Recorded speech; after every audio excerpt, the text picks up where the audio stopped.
The Lord's Prayer for those who wish to participate, followed by the Pledge of Allegiance. Our Father, who art in heaven, hallowed be thy name.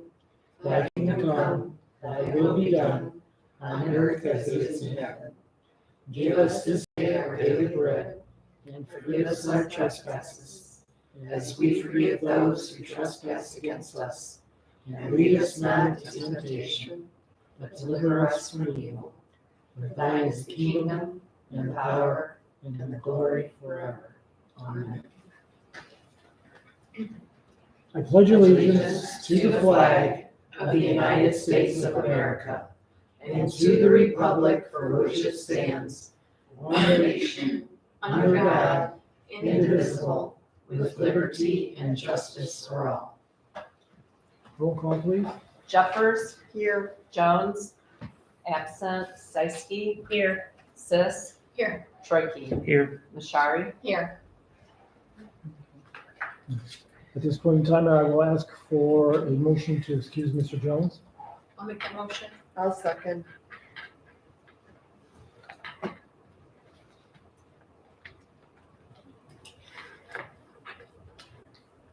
Roll call, please. Jeffers. Aye. Jones. Absent. Mashari. Aye. Seiske. Aye. Sis. Aye. Troike. Aye. Motion approved. As you can see, we have an agenda at this point in time. So do I have a motion to accept the agenda as presented? I'll make that motion. Second. Roll call, please. Jeffers. Aye. Jones. Excused. Mashari. Aye. Seiske. Aye. Sis. Aye. Troike. Aye. Motion passed. Okay. As far as this visitors, this is a public meeting. As I can see, we don't have any visitors. We have a couple of esteemed guests here. In that we have Mr. Appel representing Blythe Hall Engineering, and of course we have Rita McMahon. Okay, so at this point in time, we turn it over to Rita McMahon, who is, again, you can pronounce the name of your company, so I don't butcher it.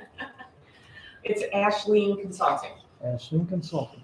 Okay, I think the first thing we need to do is more or less give us a verbal resume. Okay. Well, Aislinn Consulting is a company I started after I retired from the public sector. I worked for almost 33 years in the public sector in various positions. After I graduated from Ohio State with a master's in city and regional planning, I became a planner for at first I became the zoning inspector for the city of Mentor in Lake County. From there, I became the planning administrator and then a community development director for a short period of time. I left there and went to the city of Painesville and was a community development director there. As community development director, I was in charge of zoning, building, economic development, planning, everything that had to do with any kind of development in the community. I left Painesville and went to Sandusky, where I also was the community development director in the city of Sandusky for a couple years. The interesting component there is they had a big housing department that I also oversaw, which was something I hadn't worked on previously. While I was in Sandusky, the city of Painesville had their city manager decide to retire, and so they called me up and asked me if I'd be willing to come back and be city manager. I hadn't thought about being city manager up until that point in time, but like the city of Painesville, it was a nice community, an older community, and so I went back and was city manager, and then I retired from there after 15 years of being the city manager. What I was not ready to retire, so mentally and that sort of thing, I was ready to be done with the day-to-day of being a city manager, but decided to start a consulting firm and take the information I'd learned over the 30-some years of being in the public sector and applying that to help particularly smaller communities, small to mid-sized communities is pretty much what I work in. I started out doing some economic development projects for people, did some planning projects with different folks, but found that kind of my first love, which was zoning, which is where I started my career, ended up kind of being the little niche that I ended up finding to be more successful and more comfortable in. I still do some of the other projects. I'm still doing some economic development. I'm an administrator for an economic development entity called the Concord-Painesville Joint Economic Development District out in Lake County. So I'm doing, business retail recruitment and that kind of stuff. But a lot of what I'm doing now is basically working for smaller communities, rewriting zoning codes, updating zoning codes, just writing sections of codes. For example, for the village of Northfield, I wrote an economic development overlay district to help them enhance their Route 8, Route 8, which is where the MGM casino is, that was put in. And so they wanted to do some things to enhance the rest of their retail commercial area as a spin-off of that. I also then updated their sign code because their sign code hadn't been updated, and with some recent Supreme Court decisions, there were some things you have to make them content neutral now, and so I rewrote that. Also have been working, got hired by the village of Peninsula, which is in the middle of a national park. They wanted to update their long-range plan or their comprehensive plan that they had for the future of the village, which I did. I updated that for them, working with their planning commission and their council. And then the spin-off of that, the implementation tool for that entity or a plan is the zoning code. And so I rewrote their zoning code. Interestingly enough, they're facing a lot of the same things that you're potentially facing. They are under an EPA order to bring sanitary sewers into the village. And they are in the process of working with the Summit County and the city of Akron to bring, they don't have water either. So they're trying to bring water and sewer into their community, public water and sewer into their community. And they wanted to do something, they wanted to make sure their zoning code was going to control growth or development should, once those things come in, that they got what they want, not forced upon them. So for about the last year, I've been working with them, proposing various different things to modify the code that I had rewritten. At the time we rewrote the code, they weren't quite sure they were going to get sewers, so they weren't quite sure they wanted some of these controls. Now that they know they're going to get sewers, now they want to have some of these controls put into place. So I'm in the process of working with them on things that they think will be appropriate to achieve their objectives for their community, their goals, and their policies for their community. So that's pretty much what I've been doing since I retired. I've worked for the I've worked as a sub-consultant to several other consultants doing zoning or economic development analysis. I did some work in Fairview Park and Rocky River. I've done work in, Northfield Peninsula. I'm actually right now back helping the city of Painesville do some projects there, just kind of overseeing some day-to-day, some very big projects. They have about $60 million of new investment coming into the community, and they needed some quick help. And so they called me up, and I came back and helping them make sure their ducks are all in a row for those projects and that the city's getting what they want. I've done work for the city of Bedford, but mostly smaller, mid-sized communities, not the real big ones.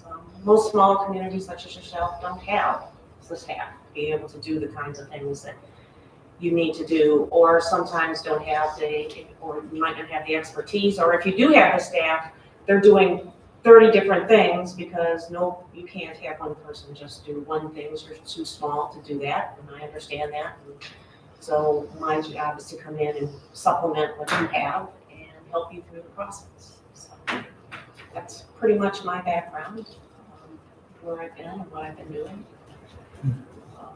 I just think here that I could be helpful to, having met previously with the mayor and Michelle, I understand, and talking to Aaron, understand some of the issues that you have. The first thing that I had mentioned when, a zoning code there's not one size fits all. A zoning code needs to be specific to your community. A lot of people like to take, the most recent one they wrote, change the names, and push it through. That's not the way I work.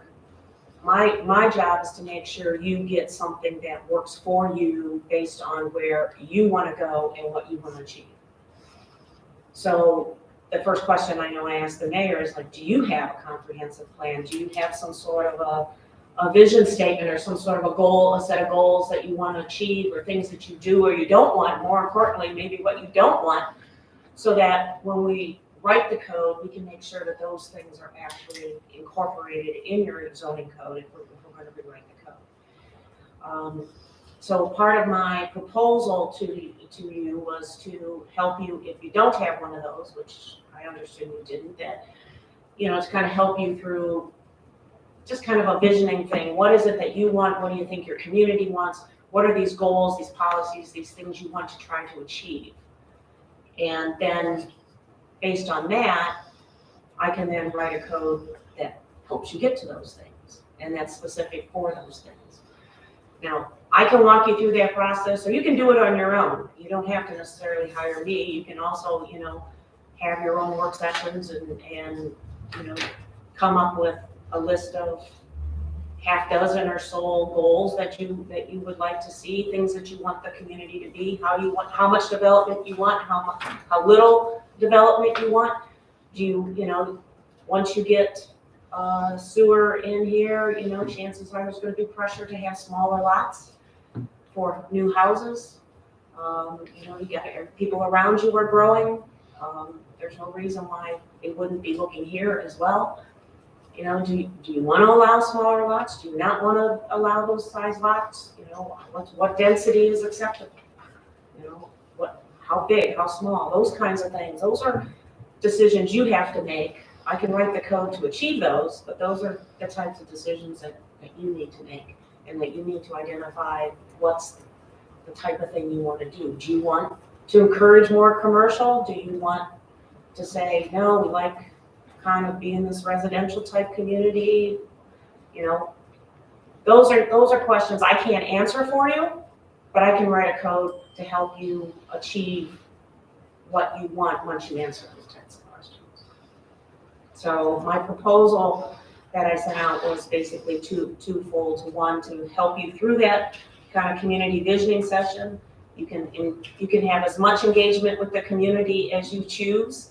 If you want to do a survey, I can help you formulate a survey you can send out to everybody and have people respond to that. If you don't want to do a survey, if you just think that you have a pretty good handle on where people are in this community, I can walk you through some critical questions and things that you need to kind of answer and think about, identify some of the new areas and things that are coming up in terms of planning and development that you can think about. Are these things you want to address? Do you not want to address them? And then once that's done, is work with, whether it's directly with the council, whether it's with your planning commission, your zoning board of appeals, whoever you want me to work with to actually write that code, and take what you have as kind of the basis and work through it. I did notice there's a few things in there that are a little out of date, that are in your current code that need to be updated. And so, those things, just to make sure that you're legal with everybody, and, make sure those are all in there. I'll work with your solicitor if, can run everything through him and make sure that, he's comfortable with how it's written and what it is. No two solicitors are the same, so they always want to tweak something, so that's fine. That's part of the job. So that's kind of my little spiel, and I guess at this point I'm more interested in. Well, first of all, I think we owe a bit of gratitude here to Mr. Appel, because as long as he's been helping us out as far as our engineering is concerned, we've been talking about sanitary sewers and I don't think we have the knowledge, the expertise, or anything such as that to sit down and say, and my question is, what is the first step we have to take? Talking to other engineers, talking to other mayors, city managers, things like that. Nobody would ever say, well, this is the first thing you have to do. But again, like Mr. Appel here recommended you came in.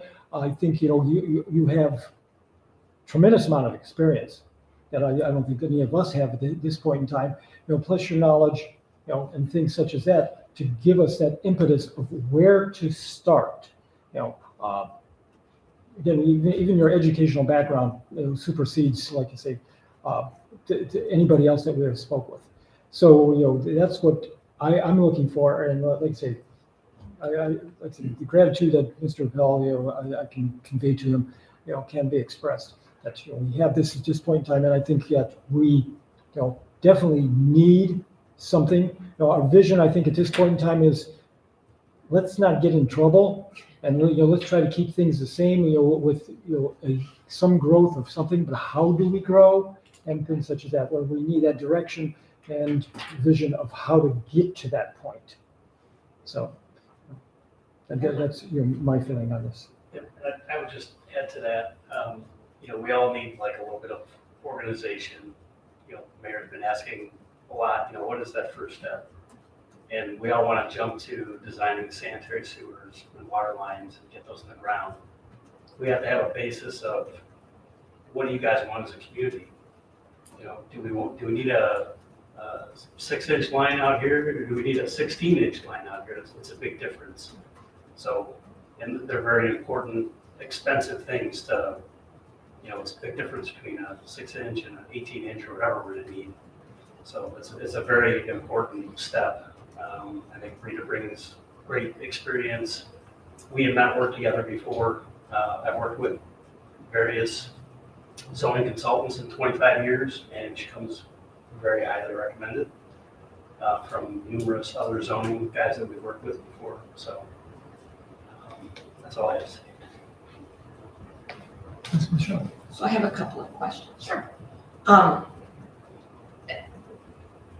So is there a way for you to have a meeting with us and get an idea of what we'd like to see, even though we may not necessarily know, and then once we determine, like, we'd like to see some development, we'd like to see some business development, will any of what's listed in your price schedule cover helping us to determine what it is that we want and how we can bring a business in? I didn't price in anything on the how to bring the businesses in. My proposal right now is helping you decide what those things are that you want. That's all in there. I can help you and give you, ideas on how to bring things in and what you need to do and, kind of what a community of your size and your population, your density, and that sort of thing would likely be the market for, particularly given what's happening around you. You go a couple miles to the north and you got, Amherst, and you go a few miles to the east and you got Avon, and you have things that are happening around you that are probably already taking your market into account. But there are other things that can happen in a smaller market. So yeah, I can do that, but I did not price that into. Okay. And so then the next question is, because our finances are tight, if we were to say, okay, $7,800, and we have a way of running away with the ball and it becomes this big, huge thing that we can't afford, will you keep us on task to say, this is the plan that we came up with for this price, this is what you're gonna get through these stages, and if you want outside of that, then that's maybe next year's. Sure. Yeah, no, I'm very, very aware of particularly small communities are very financially restrictive, okay? And yeah, I will, if I think we're getting off track and we're going in a direction that shouldn't be, that really isn't part of that proposal, I'll pull you back, okay? And I'll say, hey, Dave, this is not what we were talking about. We can do that, but maybe we need to put that off to later, you know? We can do a separate agreement on something to deal with that. I also, you know, I said in my proposal that I thought this was going to be, you know, like a 9 to 12 month timeframe. You know, if it goes longer than that, it goes longer than that. I mean, you just don't know. I mean, and I don't know what your schedules are gonna be and how available you're gonna be and those sorts of things. I also said if we do this within the first year, your price is fixed, okay? As long as we stick to that scope, you know, there's no way it's gonna be more than that 7,800, as long as it's within that first year. And maybe I've spent more than 78 hours on this thing and, you know, and whatever, but you're not gonna get billed for more than that, okay? If it goes beyond a year, then yes, I you know, because now I've factored into my work life and schedule X amount of time for this project. And if it goes beyond a year, then it's like, okay, maybe there's a project I don't take because I'm still working on your project. Because it's me. You get me, I'm it. I'm the secretary, I'm the graphics design person, I'm everything, okay? So, you know, I only take so many jobs.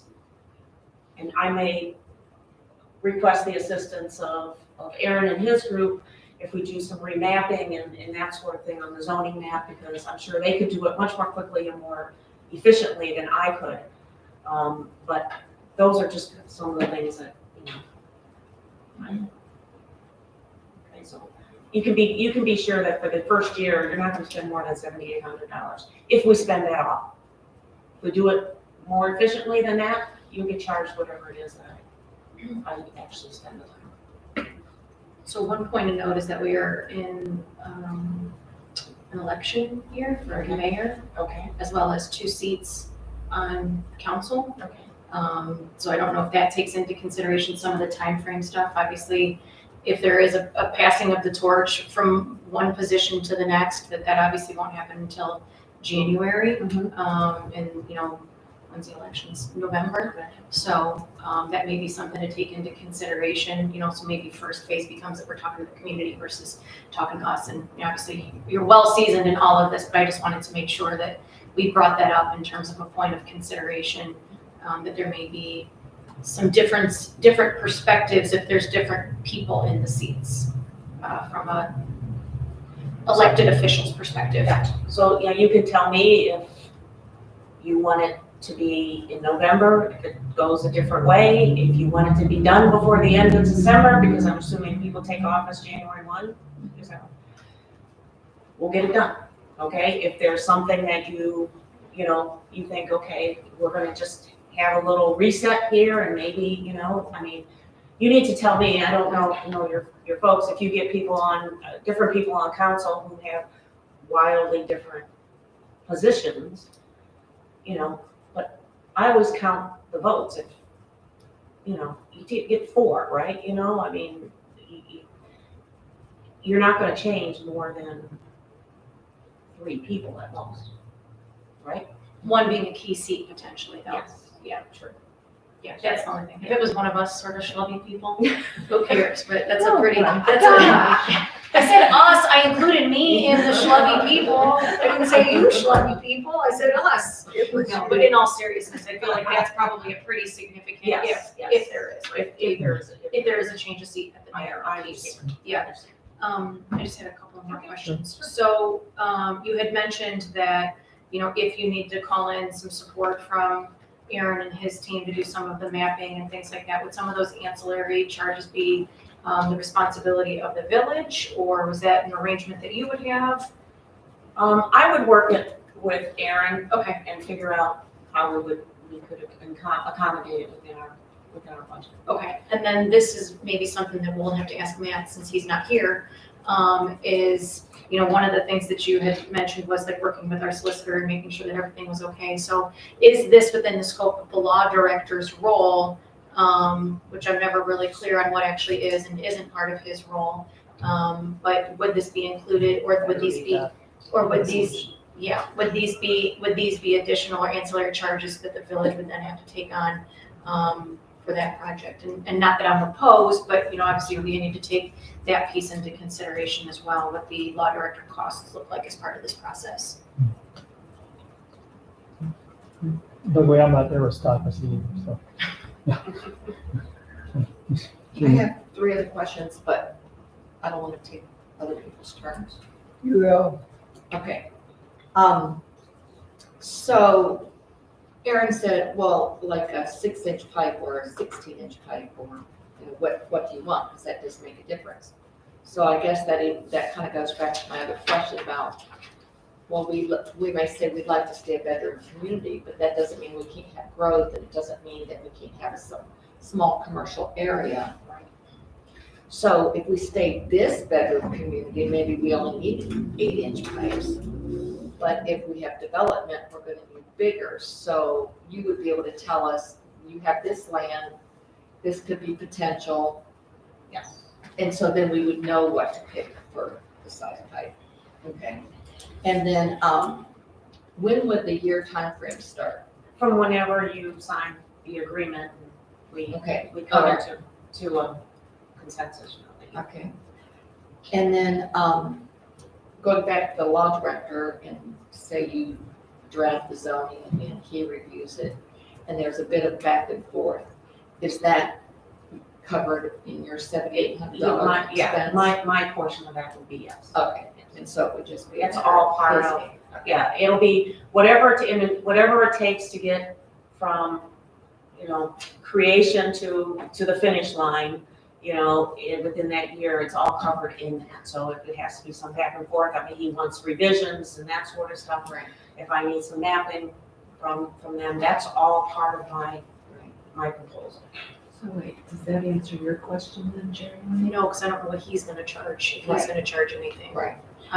You've been really clear on what your scope is, I just don't know from What his his is. perspective. Right, and the other thing that we have to keep in mind as council, that these zoning changes will get codified, which will have a significant cost.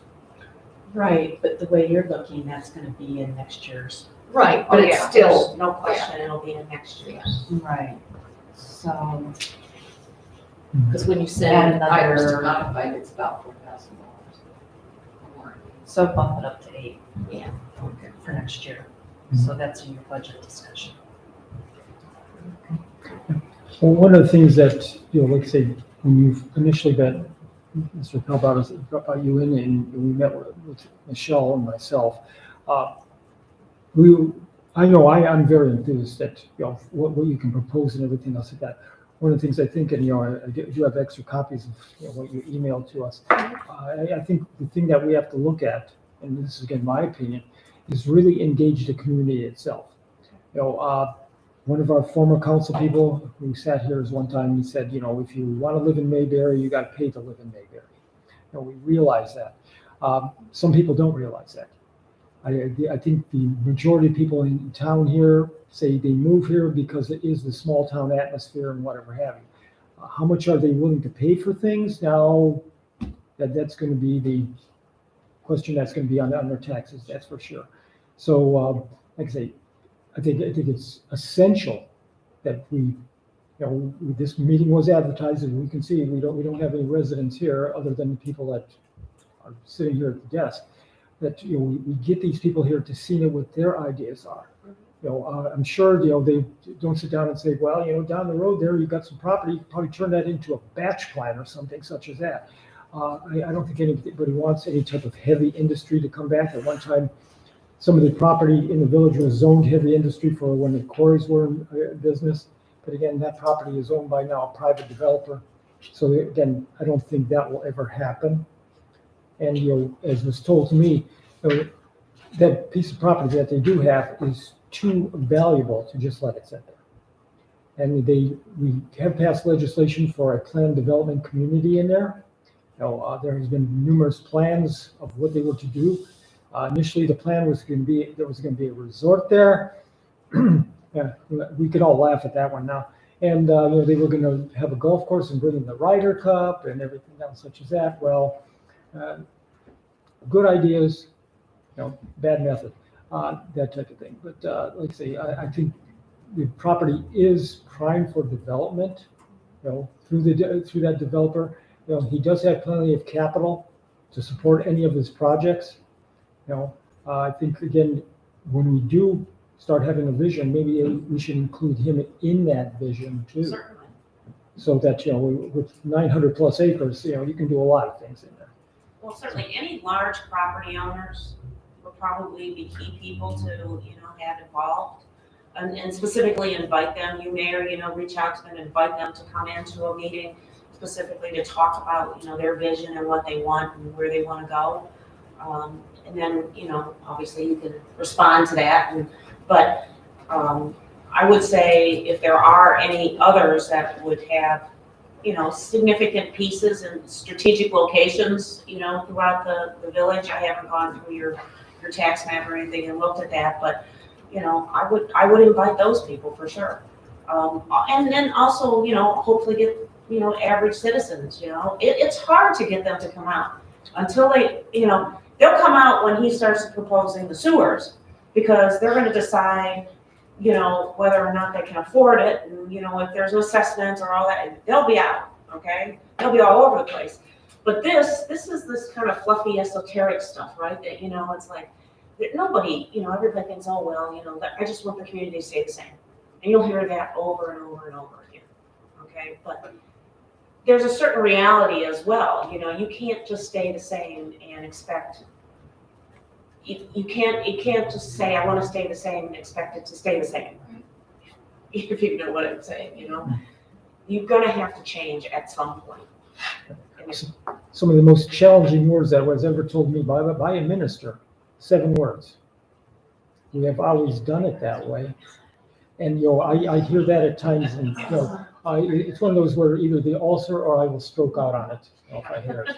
So, change is inevitable. We got to realize that, how much change, how you get to it, and everything else like that, the affordability and, how radical it is going to be a key element in doing any of this. I say. And again, I can look, at some of the larger tracts of land here in town. There's a fellow who bought 50 acres right next to him, and then he bought another 25 acres right around the corner from him. And he says, as long as this land is in my name and his kids are in elementary school, he says, we will be farming it. So I don't see any change maybe with them, unless there's property across the street that is over 80 acres that he didn't touch. And that guy said, well, I've been approached by somebody who wants to put a solar farm in there.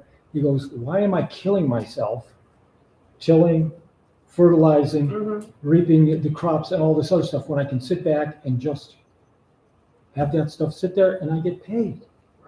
So, there's going to be, like say, thought of that because of the large tracts of land that there are, how they want to develop and what they want to do with it.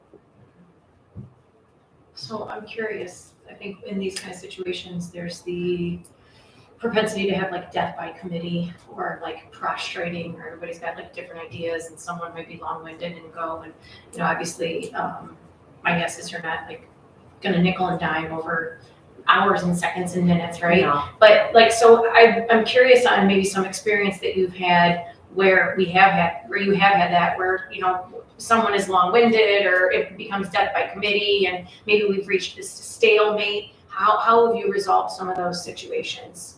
Well, I'll give you an example in the village of Northfield.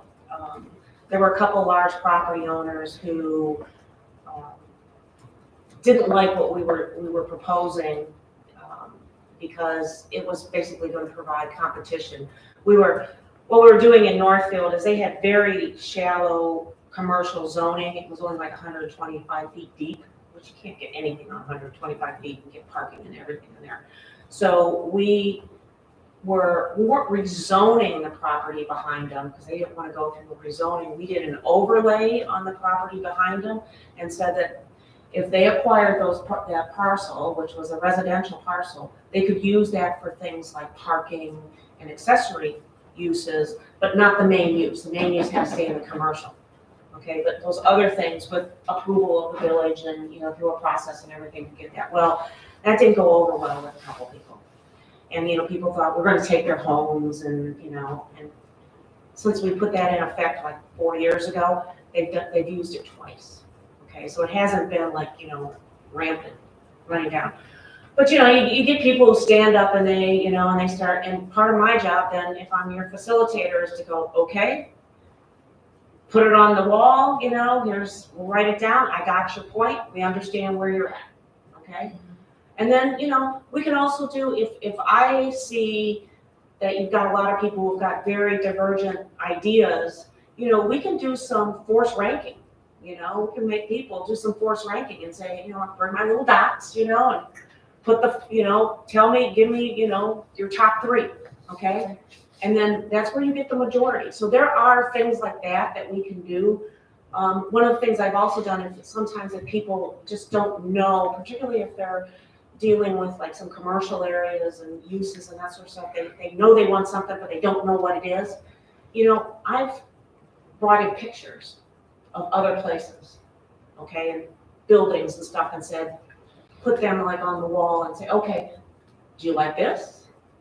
And then Craig goes, oh, no, I don't like it. Okay, that one goes away. Okay, what do you like this? That tells me a lot about then what people are looking for, what kinds of things that resonate with them. And then I can use that to then start to get some direction and build a code. And sometimes I even do that, even if we come up with, these vision statements, I'll use that sometimes in actually writing the code, because, when I start to like say, if we decide we want to put some almost aesthetic controls,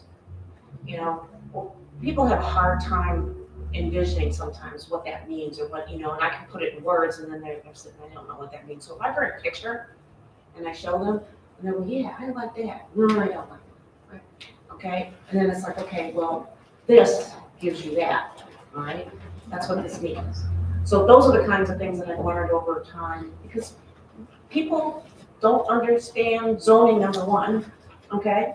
And people don't have visions to translate what's written on paper into some picture. And so sometimes you have to show them the picture. It's like, okay, this is what you could get with this. Okay, and it may be, I don't know, someplace in Columbus, or, wherever, or the west side of Cleveland somewhere, but if they say, yeah, I like it, and then I can write it. So I kind of have a 2-part, I kind of agree with Jerry Lee that sometimes we tend to get very much off track because we like to go down what we used to do. Really, we need to project the vision that we want going forward. And so how would the communication be to all of the council members so that it's not, you get the information and somebody missed out and then you have to repeat, or, you go through the process? Is it all communicated via email, or? Well, you tell me how you want to communicate it. I mean, I've done things where in the Village of Peninsula, all my stuff goes to their solicitor, and then he distributes it. That way it's attorney-client from his standpoint, okay? And he can and he works with the mayor as to, where it goes.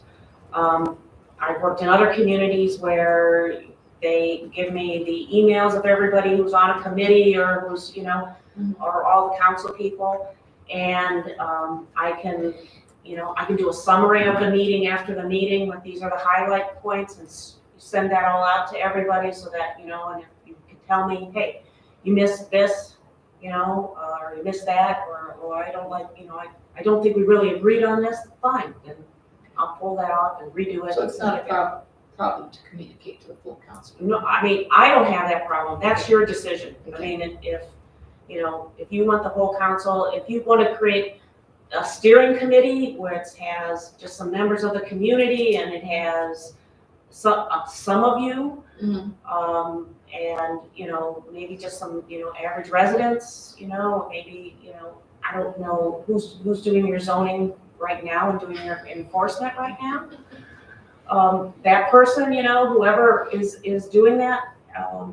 So there might be like a steering committee that, you know, is making some of these decisions or doing some stuff. I would say the whole council has to be involved in the visioning, as well as other people. But when it gets to actually writing the code, you know, it doesn't necessarily have to be the whole council. It could be just a smaller group or steering committee, and then that information can go to the whole council. Right. And we have an ordinance committee, so it could go to the ordinance committee. There you go. So that sort of thing. So, you know, but you have to tell me, you know, every community operates a little bit differently in terms of how you organize yourself. And so you tell me what you want. If you want me to do email blasts to everybody, if you want a summary after each meeting of all the salient points or what I took away from that meeting, I mean, I can definitely do those things. Much appreciated. You know, you're all part-time people here too, you know, so. You got Some, Relax. yes, sometimes. At least on paper. at least some paper. Anything else? I mean, if there are things in my proposal that you would want to strike out, feel free. If there's things that you want to add, if you want to add something into it, you know, let me know. If you want to wait till next budget year, you know, if you want to put this off until later in the year too, if you want to hold it till after the election, I'm okay with that as long as you tell me now, you know, that, hey, if this is going to be coming, it's going to be a next year project, then I'll just reserve the time and space for that as the next year project. I just don't know how that fits with his plans and where he wants to be and that sort of stuff, so. We'd love to see the first step moving forward, but that's up to you guys.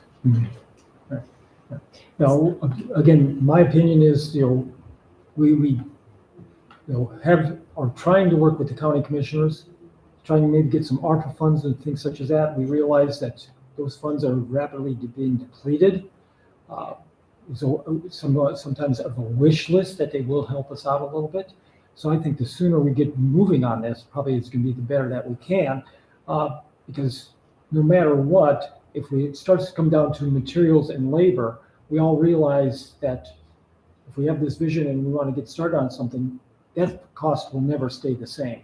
More than likely, it is going to increase, and it's probably best to start things as soon as possible so that, you know, we don't increase or incur these tremendous price increases that, you know, we've just seen it in the last few months. Well, also, I'm sorry. I was just saying, also keep in mind, oftentimes the summer months aren't your best months to get community engagement. You know, people are on vacation, people are off doing their thing, kids are in sports, they're, you know, I have no desire to come to a night meeting or, you know, or a Saturday or whatever you want to do, you know, whatever you think is the best for your community. So, you know, can we start some of that? Yes, we can start it in the summer. I would say your strongest community participation is going to come September, October. You know, kids get back in school. There's a little bit more regular schedule for people. You know, they can fit it in. Plus, you want to give, if you want people to show up, you know, you need to give them some notice. You need to give them some time. You know, you can't just say, hey, you know, next Tuesday at, you know, 6 o'clock, you know, be at the village hall. It ain't gonna happen. Okay. So there has to be some promotion, some advertising, you know, some getting the word out to people. That doesn't mean that as a council, we can't start talking about some of these things as you know, earlier than that. But I'm just my experience is those summer meetings, unless it's such a hot topic issue that, you know, everybody's upset about, it's hard to get people to come. On a nice evening like tonight, that's why there's nobody here. Sure. Nice try. Flip a coin, whoever wants to go first. So Aaron, question for you is moving forward on the things that we've asked you to do predicated on completion of phase 1 and phase 2 in the proposal? there's a lot that we can do while the zoning is being looked at and contemplated. So I think they would move forward, on similar timelines, but, Okay. It would be nice to have that well along because it is a 9-month to 12-month Mhm. process. Okay. So my question is for you too. If we waited till November, first part of November, would that really put a damper on things? It really depends on, are we gonna be able to fund the engineering? Or is it just gonna be a portion of that? So I don't have a good answer for that. Is it gonna make a big deal? It may not. I just think the sooner the better from the standpoint of, because it's gonna be a very interactive process. You guys have a lot to figure out. So very, very important stuff. And time is money. We all realize that. So. But like I say, as far as getting community engagement, it's tough this time of year. My thing is, if you want to see a microcosm of that, just go to church. Attendance is way down. It's just like the tomb after they moved the stone over and they looked in there. It's empty. And that kind of thing. So, yeah.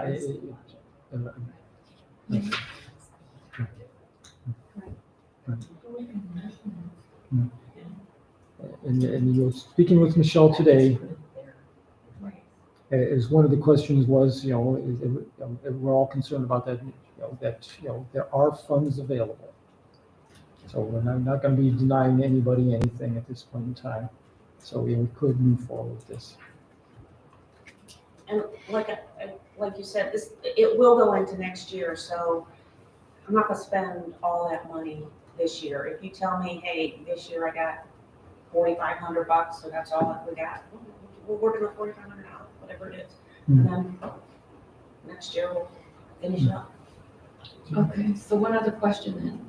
If let's say we did it in October, like a month earlier than the election, and new council members come in, they're different.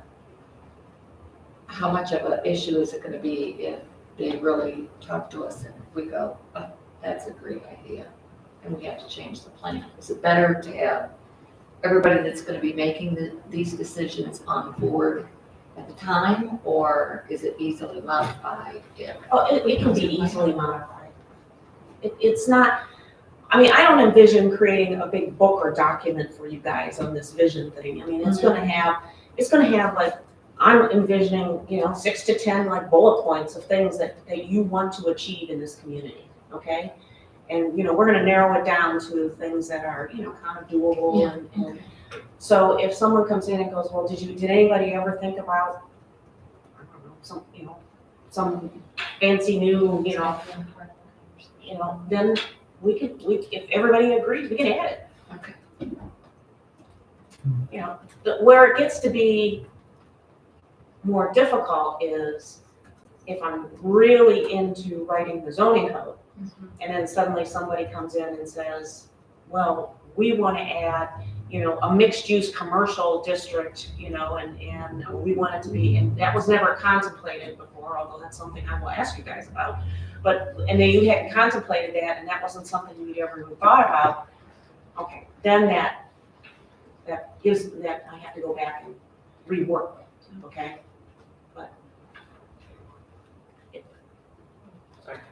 I just have a question because I guess I'm just trying to fully understand all of this. So with you of getting our vision of what we need and what we want going forward, as in, we still need the bottom line, we're still gonna have to figure out where in the world we would ever get the money to do anything that we wanna do. So, we do all this and then, we're still waiting to see if we can get any money from the commissioners and, who knows how that's gonna go. I guess what I'm saying is that down the road, it could be, hopefully it would be sooner that we could get started on something if we could find money from somewhere. But if we can't, then we're just. Well, just think about it as being like the vision is where you want to be the next 10 to 15 years from now. It's not where you want to turn around and be tomorrow. It's like, as things happen in this community, when money's available, right now interest rates are high. Hardly any commercials being built. Residential slowed down, new residential slowed down. I mean, there's a lot of things that are happening right now because of what's happening in interest rates.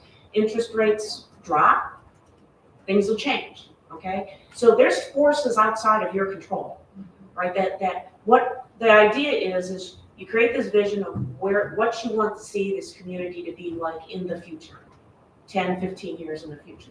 What this zoning code then does is says, when development comes in, whether it comes in this year or 5 years from now, it's going to have to comply with these standards so that we can achieve that goal or that vision. All right, and it could be 10 years from now. All right, the idea is to try to set yourself up with the parameters under which you want development to occur, based on where you want to get with your community. Right, that's what you have. And I'll be honest, there are some things in your code right now that should be fixed. Even if we get back and you say, you know what, maybe you don't want to end up having major changes to your code. There are things in there that you need to fix to be compliant with current law and standards. And, I would be remiss if I didn't. If all I ended up doing was fixing your issues right now, then I would feel good. At least I left you with something that's better than what you have now. Please. Isn't it fair to say that putting something like this in place with the vision and the zoning and the work that we're, doing with Aaron, then also if/when monies are available from an economic development perspective, whether it's grants or otherwise, now we have that framework that says, hey, look, we've done this due diligence and we can include that in grants, and people see that we have this vision as we move forward and that we're not just like duct tape and chewing gum putting stuff together and like hoping that someone likes us enough that they're going to give us some money, but really truly that we said we've done this due diligence. And, because economic development money looks different. It's not always from a commissioner, it might be from the government, whatever that is or looks like, that we've now established that framework for that foundation as well, whatever that time frame is into the future, correct? Yes, absolutely. It's critical for those kinds of documents. Plus the other thing, if you get a developer who comes in, who buys that 80-acre piece of property or something, and suddenly wants to put something in there that you're not happy with, you have a document now that says, hey, that's not our vision for how we want this community to go. All right? That goes a long way. You may end up in court with that person or whatever, but you've got now a basis on which you've made your decisions. If you turn them down, you've got a basis on which you've made your decisions. And you went through a process to do that. That's worth gold when you go to court, if you ever end up having to go to court, okay? And it's crazy, developers out there today, they'll take people to court at the drop of a hat. It's much more than setbacks and uses and all that. It's development fees too. And, lots of other things to think about. So you don't have some developer that comes in and you don't really want that. You guys decided on use. And a certain sewer or water line that's going to be there to support that use, and a development fee maybe that's associated with that. Okay, and then you can do things in your code where you say, okay, Mr. Developer, I like your proposal, but we have to go hire, Aaron's company to do some specific work, or you have to get some road improvement or something. And it's like, hey, that's your charge. Okay, it's all passed on to you. It's a development fee. It's a fee that we get the bills, we send them to you, you pay them. I mean, we can do, and I know in most of my smaller communities, I've always put that in there because you don't have the money to go get. I mean, I know it's tight for you to hire me to do this, and you get some other developer coming in, although you may end up having income from that, whether it be income tax or some other property tax or whatever. That's down the road. You don't have that money today. You need to get them to pay for the burden they're putting upon you. Well, the thing that I look at too is, having worked in the Cleveland area, and you're quite familiar with it too, where, I questioned where you're going down some street in Cleveland, maybe just to pull down a side street where there's basically a factory or a manufacturing facility on one side of the street, and there's houses on the next. And you're saying, how did they let this happen? I think that's where, like I say, a sound zoning code is essential for having that, where again, you can do this, but you follow these rules. One of the smaller communities right here in Lorraine County, I look at Avon, that, a few years back, it was, an interchange on I-90. Right. Then all of a sudden, it's one of those things, as you turn around, there's more commercial property going up. And I'm saying, how do you control some of that? And again, through the zoning code. The other thing is too, that the preliminary work that's done beforehand gets us in line for, like we say, monies or grants or whatever have you, that things are already there as far as the planning is concerned. They don't want to do the planning. They want to come in, shovel ready, let's go, and that type of thing. So that's one of the things why we're pushing for, hopefully having some engineering done for, water, sewer, storm drains and everything else such as that, so that it is shovel ready. Because again, if you're standing in line, you're waiting for that dollar and you still don't have anything in place, the person that has it in place is going to get the dollar. I move to recommend moving forward with the resolution for scope of service with Aislinn Consulting, starting September 2023, with 3 readings. Second. Okay.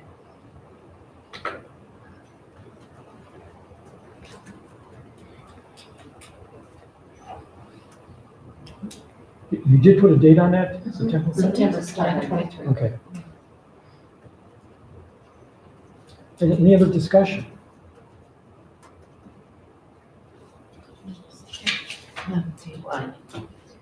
Roll call, please. Jeffers, Aye. Jones, Excellent. excused. Shari. Aye. Seiski. Aye. Sis. Aye. Trukey. Aye. Motion passed. We will be drawing up a resolution. Thank as you. such. Thank And you then, for coming in. Yeah, thank you for the opportunity. and then we would drawing up a contract then and getting that to you. Okay. And the legislation is ready on that. Okay. And if you need me to come back for any of your council meetings or anything, if you think it's appropriate, just let me know. Okay.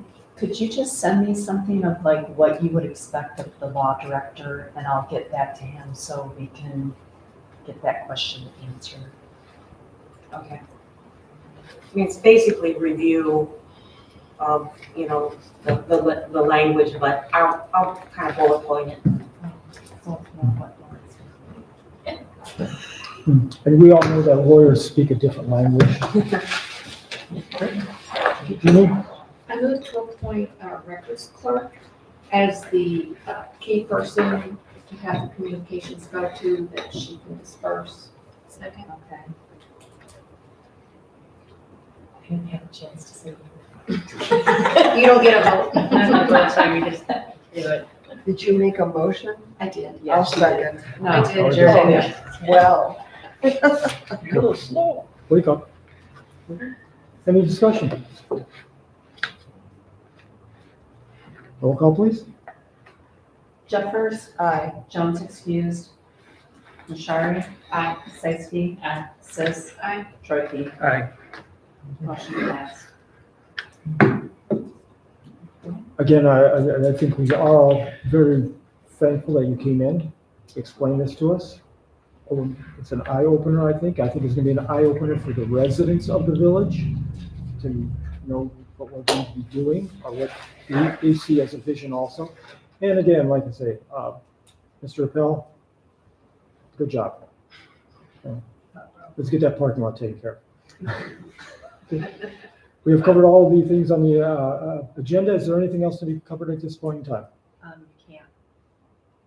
Because Okay, we already accepted the agenda. I'm sorry.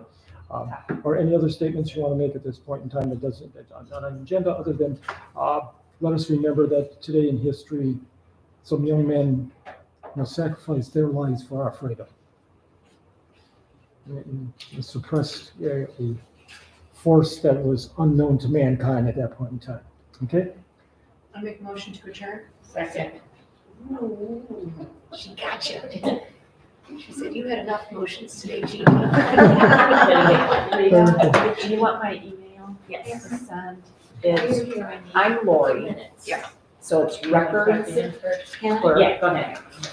And make sure you have the S.